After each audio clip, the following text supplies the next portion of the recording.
30 days tailoring கிளாஸில் நாம் இன்றைக்கி பார்க்க போகிற கிளாஸ் வந்து 4th கிளாஸு. ஓகேங்களா? இன்றைக்கி டே வந்து 4.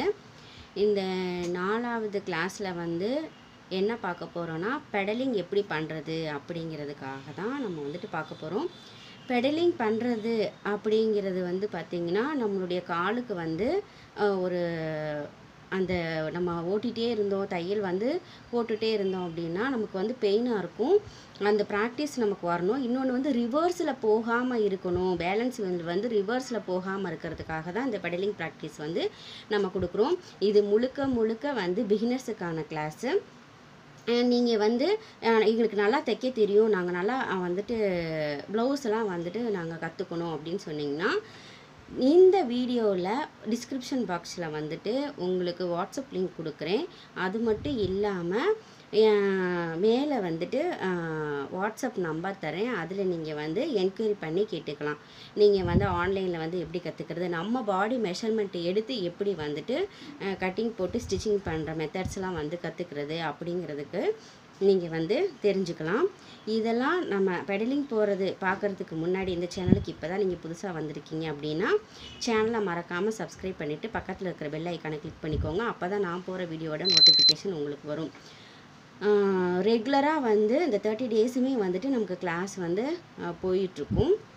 நீங்கள் இந்த 30 நாளில் வந்து எப்படி வந்து அளவுகள்லாம் வந்து எடுக்கணும், எப்படி வந்து கட்டிங் போடணும், ஸ்டிச்சிங் பண்ணணுங்கிற மெத்தட்ஸ் வந்து கற்றுப்பீங்க.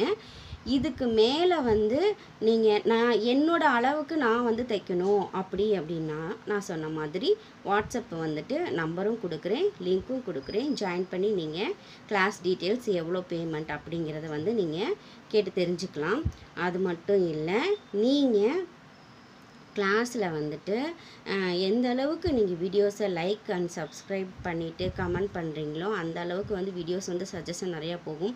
உங்களை மாதிரி இன்னும் நிறைய பேர்த்துக்கு வந்து இந்த யூஸ்ஃபுல்லாக இந்த கிளாஸ் வந்துட்டு அவங்களுக்கும் வந்து ஏர்ன் பண்ணுறதுக்கு ஒரு நல்ல மோட்டிவேஷனாக இருக்கும். மறக்காமல் வந்துட்டு லைக் பண்ணிவிட்டு கமெண்ட் பண்ணுங்கள். இந்த வீடியோவில் நீங்கள் என்ன கற்றுக்கிட்டீங்க அப்படிங்கிறத கமெண்ட் பண்ணுங்கள். மற்றவங்களுக்கும் வந்து கொஞ்சம் யூஸ்ஃபுல்லாக இருக்கும். இப்போ நம்ம வீடியோக்குள்ளே போயிடலாம். நம்ம சின்ன மிஷினில் தான் வந்து பெடலிங் வந்து பண்ண போகிறோம். கண்டிப்பாக வந்து சின்ன மிஷினில் வந்து ப்ராக்டிஸ் பண்ணிவிட்டு அதுக்கப்புறம் மோட்ரு இந்த மாதிரி நீங்கள் வந்து யூஸ் பண்ணிக்கிட்டிங்கன்னா உங்களுக்கு ரொம்ப வந்துட்டு என்னென்ன மிஸ்டேக்ஸ் வரும் மிஷினில் அப்படிங்கிறது வந்து உங்களுக்கு தெரியும். அதையும் நான் வீடியோ எண்டில் வந்துட்டு என்னென்ன மிஸ்டேக்ஸ் வரும் அப்படிங்கிறத வந்து நான் உங்களுக்கு சொல்லிடுறேன். ஓகேங்களா? இப்போ இந்த மாதிரி வந்து இருக்கும். பேலன்ஸ் வீல்லேருந்து இந்த வார் வந்துட்டு எடுத்து இந்த மாதிரி கட்டி வச்சுக்கோங்க. அதுக்கப்புறம் பார்த்தீங்கன்னா இந்த பெடல், இந்த பெடலில் வந்து நம்ம லெஃப்ட் லெக் வந்து பெடல் மேலேயும், நம்ம ரைட் லெக் வந்து பெடலுக்கு வந்து கீழேயும் இருக்கணும். ஃபஸ்ட்டு வந்து ரைட்டை கீழே வந்து ப்ரெஸ் பண்ணிவிட்டு இப்படியே வந்து நம்ம என்ன பண்ணணும்னா பெடலிங் வந்து பண்ணணும். இப்படியே நீங்கள் ப்ராக்டிஸ் பண்ண உங்களுடைய கால் வந்து நல்லா வந்து பெயின் இல்லாமல் இருக்கும். மேக்ஸிமமான பிகினர்ஸுக்கு வந்து சின்ன மிஷினில் தான் வந்துட்டு என்ன பண்ணுவாங்கன்னா ப்ராக்டிஸ் வந்து கொடுப்பாங்க. இதில் இன்னும் மெயினான ரீசன்லாம் இருக்குது. அதை வந்து நான் வீடியோ எண்டில் வந்துட்டு உங்களுக்கு என்னென்ன இது மூலமாக வந்து நமக்கு பிரச்சனைகளை வந்து சரி பண்ணலாம், என்ன வரும் அப்படிங்கிறதெல்லாம் நான் சொல்லிடுறேன். இது வந்து வார் மாட்டாமல் நான் வந்து என்ன பண்ணியிருக்கேன்னா உங்களுக்கு வந்து நான் ப்ரெஸ்ஸிங் கொடுத்துட்ருக்கேன். இந்த மாதிரி வந்துட்டு சவுண்ட் கேட்காமல் வந்து நீங்கள் இந்த மாதிரி என்ன பண்ணுங்கள், ப்ரெஸ் பண்ணுங்கள். இப்பயும் சொல்கிறேன், நம்ம ரைட் லெக்கை வந்து கீழே வந்து ப்ரெஸ் பண்ணிவிட்டு லெஃப்ட்டை வந்து மேலே வந்து இப்படி ப்ரெஸ் பண்ணுங்கள். இப்படியே நீங்கள் ப்ரெஸ் பண்ணி ப்ராக்டிஸ் வந்து பண்ணிகிட்டே இருங்க. இந்த மாதிரி ப்ராக்டிஸ் பண்ண வந்து உங்களுக்கு பேலன்ஸ் வீல் வந்து ரிவர்ஸில் போகாமல் இருக்கும். இதை வந்து ஒன் டே ஃபுல்லும் நல்லா வந்து ப்ராக்டிஸ் வந்து பண்ணுங்கள். இந்த காலை வந்து இப்படி தூக்கக்கூடாது, அதே மாதிரி வந்துட்டு இப்படியும் தூக்கக்கூடாது. நல்லா வந்து பாதத்தை வந்து பெடலில் வந்து நல்லா வந்து பதிய வச்சுக்கோங்க. பதிய வச்சுட்டு இப்படியே ப்ராக்டிஸ் பண்ணுங்கள். வீல் வந்து நம்மளை பார்த்து சுற்றணும், இப்படி ரிவர்ஸில் போகக்கூடாது. இங்கே பாருங்கள், இது ரிவர்ஸில் போகாமல் பாருங்கள். ஃப்ரண்ட் நம்மளை நோக்கி வர்றதுக்கு வந்து எப்படி வருதுன்னு பாருங்கள். அந்த பெடலுக்கும் பேலன்ஸ் அந்த பெரிய வீல் வந்து பார்த்திங்கன்னா இந்த இந்த ஒரு குட்டி வீல் மாதிரி தெரியுது பார்த்திங்களா, இது ரெண்டையும் ஜாயின் பண்ணுறது வந்து நம்மளை பார்த்து சுற்றணும். ஆப்போசிட் சைடில் வந்து சுற்றக்கூடாது. இங்கே பாருங்கள், ஆப்போசிட் சைடில் சுற்றுது பாருங்கள், அந்த மாதிரி சுற்றக்கூடாது, நம்மளை பார்த்து சுற்றணும். பாருங்கள், நம்மளை பார்த்து சுற்றுறது வந்து கரெக்டான மெத்தடு.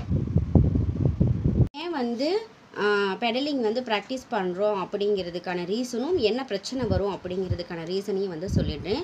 நம்ம பெடல் வந்து கால் ப்ராக்டிஸ் வந்து ஃபஸ்ட்டு நமக்கு வந்து வேணும். இன்னொன்று வந்து பேலன்ஸ் வீல் வந்து நமக்கு ரிவர்ஸில் போயிட்டே இருந்துச்சு அப்படின்னா நூல் வந்து நீடிலில் போய் செட்டில் பாரில் வந்து மாட்டி மாட்டி என்ன ஆகும் அப்படின்னா சீக்கிரமே வந்து மிஷின் வந்து ரிப்பேர் ஆகிடும். ஓகேங்களா, செட்டில் பாரில் வந்து நல்லா போய் என்ன பண்ணணும்னா நூல் போய் சுற்றிக்கும். அதனால அந்த ப்ராக்டிஸுக்கும் அந்த மாதிரி பிரச்சனை வராமல் இருக்கிறதுக்கும், இன்னொன்று வந்து நம்ம பாபினில் வந்து நீடிலில் வச்சு தான் வந்து நான் உங்களுக்கு நூல் சுற்றி காமிக்க போனேன். அப்படி நூல் சுற்றுறப்ப வந்து நீங்கள் ரிவர்ஸில் போயிட்டீங்க, அப்படி ரிவர்ஸில் போயிட்டே இருந்துச்சு அப்படின்னா நூல் வந்து ஒரு ரிவர்ஸில் போயிடுச்சு அப்படின்னா நமக்கு கரெக்டான துணியில் வந்து நூல் வந்து என்ன பண்ணாது, கரெக்டான இதில் வராது, நூல் அந்துக்கிட்டே இருக்கும். நான் அப்புறம் கொத்து கொத்தாக வந்துட்டு துணியில் வந்து மாற்ற பிரச்சனை இதெல்லாம் இருக்கும். இந்த பிரச்சனையெல்லாம் அவாய்ட் பண்ணுறதுக்கு தான் நம்ம பெடலிங் வந்து போடுறோம். இப்போ வந்து மேக்ஸிமமான பேர் என்ன பண்ணிடுறாங்கன்னா கரண்ட் வந்து யூஸ் பண்ணிக்கிறாங்க. கரண்ட்லேயே நீங்கள் யூஸ் பண்ணாலும் நூல் வந்து உள்ளே வந்து சிக்கிறதெல்லாம் வந்து எப்படி சிக்குது அப்படிங்கிறதெல்லாம் உங்களுக்கு தெரியாது இல்லையா. அதனால் எந்த மாதிரி வந்து அந்த நூல் சிக்குது, அதை வந்து எப்படிலாம் சரி பண்ணணும் அப்படிங்கிறதெல்லாம் தான் நம்ம அடுத்தடுத்த வீடியோஸ்லாம் நம்ம பார்ப்போம். நெக்ஸ்ட்டு வந்து எப்படி நம்ம வார் மாட்டி அதை வந்து பெடலிங் பண்ணுறது அப்படிங்கிறதையும் நான் உங்களுக்கு நெக்ஸ்ட் கிளாஸில் நம்ம பார்க்கலாம்.